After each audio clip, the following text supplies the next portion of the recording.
കേരളത്തിലെ ഏറ്റവും വലിയ സബ് ജില്ലയാണ് വേങ്ങര ഉപജില്ല. മത്സരാർത്ഥികളുടെ എണ്ണം കൊണ്ടും സ്കൂളുകളുടെ എണ്ണം കൊണ്ടൊക്കെ അതുപോലെ തന്നെ മത്സരങ്ങളുടെ നിലവാരം കൊണ്ടും വളരെ ശ്രദ്ധേയമായിട്ടുള്ള ഒരു ഉപജില്ലയുടെ കലാമേളയാണ് 4 ദിനരാത്രങ്ങൾ പിന്നിട്ട് ഇന്ന് രാത്രിയോടുകൂടി സമാപിക്കാനിരിക്കുന്നത്. ഏകദേശം 11 മണിയോടുകൂടി സമാപന സമ്മേളനവും സമ്മാന വിതരണവും നടത്താൻ പറ്റുന്ന തരത്തിൽ പ്രോഗ്രാം കമ്മിറ്റിയുടെ വലിയൊരു ടീം വർക്കിന്റെ ഭാഗമായിട്ട് ഇത് പൂർത്തീകരണത്തിലേക്ക് പോയിക്കൊണ്ടിരിക്കുകയാണ്. 10 പഞ്ചായത്തുകൾ, അതിൽ നിന്നുള്ള 111 പാർട്ടിസിപ്പേറ്റിംഗ് സ്കൂളുകൾ, ആകെ 10,000-ലധികം മത്സരാർത്ഥികൾ. വളരെ സമ്പന്നമായ ദിനരാത്രങ്ങളാണ് നമുക്ക് മുന്നിൽ കടന്നുപോയത്.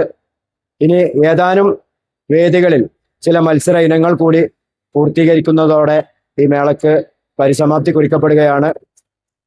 ഈ മേള ഈ വിദ്യാലയത്തിൽ അതിനുവേണ്ടിയുള്ള എല്ലാ നിലക്കുള്ള സൗകര്യങ്ങളും ചെയ്തിരുന്ന സ്കൂൾ മാനേജ്മെന്റ് വളരെ വലിയ പിന്തുണയോടുകൂടി ഞങ്ങളെ ആനയിക്കുകയും ഞങ്ങൾക്ക് വലിയ സഹായം അരുളുകയും ചെയ്തിട്ടുള്ള ഇവിടുത്തെ നാട്ടുകാര്, ഇതിന്റെ വിവിധ സബ് കമ്മിറ്റികൾക്ക് നേതൃത്വം നൽകിയിട്ടുള്ള അധ്യാപക സംഘടനാ പ്രതിനിധികൾ, ജനപ്രതിനിധികൾ, ഇവിടുത്തെ പ്രാദേശിക ക്ലബ്ബുകള്, സാംസ്കാരിക പ്രവർത്തകര്, നല്ലവരായ നാട്ടുകാർ, വിവിധ വിദ്യാലയങ്ങളിൽ നിന്ന് വന്നിട്ടുള്ള മത്സരാർത്ഥികൾ, അവരുടെ എസ്കോർട്ടിംഗ് ടീച്ചേഴ്സ്, ഇങ്ങനെ വലിയൊരു വിഭാഗത്തിന്റെ വലിയൊരു ടീം വർക്കിലൂടെയാണ് വളരെ വലിയ ഈ ഒരു പ്രോഗ്രാം നമുക്ക് പൂർത്തീകരണത്തിന്റെ ഘട്ടത്തിലേക്ക് എത്തിക്കാൻ വേണ്ടി സാധിച്ചിട്ടുള്ളത്.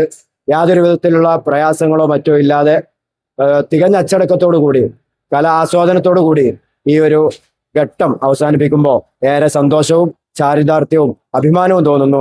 കൂടെ നിന്ന് ചേർത്ത് പിടിച്ച എല്ലാവർക്കും കൃത്യമായ നന്ദിയും കടപ്പാടും പ്രോഗ്രാം കമ്മിറ്റി കൺവീനർ എന്ന പേരിൽ അറിയിക്കുകയാണ്.